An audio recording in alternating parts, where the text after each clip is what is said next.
एक बड़े घटनाक्रम में इंटर सर्विसेज इंटेलिजेंस यानी आईएसआई के प्रमुख लेफ्टिनेंट जनरल मोहम्मद आसिम मलिक को राष्ट्रीय सुरक्षा सलाहकार का अतिरिक्त प्रभार सौंप दिया गया है। इस फैसले का ऐलान आधी रात को किया गया। आधी रात का यह फैसला बताता है कि पाकिस्तान में जबरदस्त तरीके से खलबली है। यह फैसला यह जाहिर करता है कि पाकिस्तान सरकार को आर्मी से ज्यादा आईएसआई पर भरोसा है। मंजीत नेगी मेरे सहयोगी जुड़ गए हैं तमाम जानकारी के साथ। मंजीत, ये फैसला चौंकाने से ज्यादा पाकिस्तान की बौखलाहट दिखाता है और इस बात पर पूरा तरीके से स्टैंप लगाता है कि आईएसआई पर हर बार की तरह इस बार भी वो भरोसा कर रहे हैं। 29 अप्रैल देर रात को पाकिस्तान के जो कैबिनेट सेक्रेटरी हैं उनके हस्ताक्षर से एक लाइन का ये आदेश पारित किया गया कि आईएसआई के जो प्रमुख हैं उन्हें एडिशनल चार्ज एनएसए का दिया जाता है।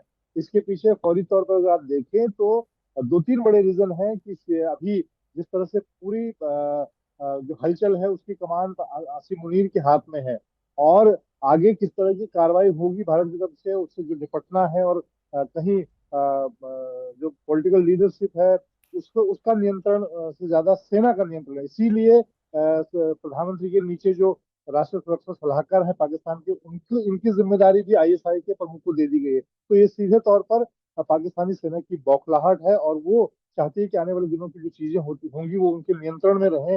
पॉलिटिकल लीडरशिप इस पूरे मामले को अपने हाथ हाथ में नहीं ले ले। तो सीधे ये कोई नई बात नहीं है। पाकिस्तान इस तरह की चीजें पहले भी करता रहा है और इस वक्त आप देखें पाकिस्तान की जो तीनों सेनाएं हैं वो पूरा भारत के किसी भी संभावित हमले को लेकर अपनी तैयारी को चाक चौबंद लगातार कर रही हैं।